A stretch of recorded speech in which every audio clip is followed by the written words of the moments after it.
أعوذ بالله من الشيطان الرجيم சபிக்கப்பட்ட ஷைத்தானை விட்டு அல்லாஹ்விடம் நான் பாதுகாப்பு தேடுகின்றேன்.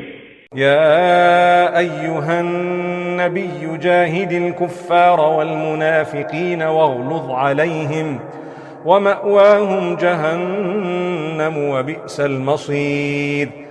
நபியே, இறை நிராகரிப்பாளர்கள் நயவஞ்சகர்கள் ஆகியோருடன் முழு வலிமையோடு போராடுவீராக. மேலும் அவர்களிடம் கடினமாக நடந்து கொள்வீராக. இறுதியில் அவர்களின் தங்குமிடம் நரகமாகும். அது மிக கெட்ட இருப்பிடமாகும்.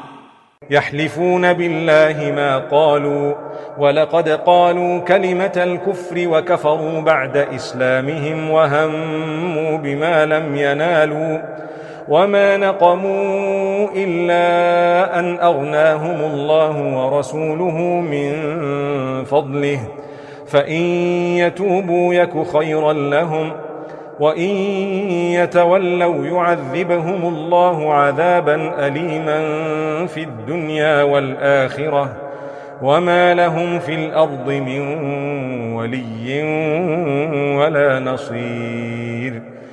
இறை நிராகரிப்பு சொல்லினை திண்ணமாக கூறியிருந்தும் நாங்கள் அவ்வாறு கூறவில்லை என்று அல்லாஹ்வின் மீது அவர்கள் மீண்டும் மீண்டும் சத்தியம் செய்கின்றார்கள்.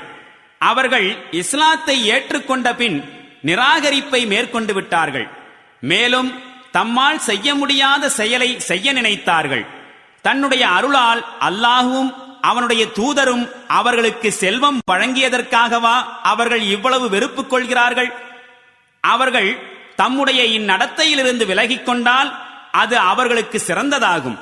விலகிக் கொள்ளாவிட்டால் அல்லாஹ் அவர்களுக்கு இம்மையிலும் மறுமையிலும் துன்புறுத்தும் தண்டனை அளிப்பான்.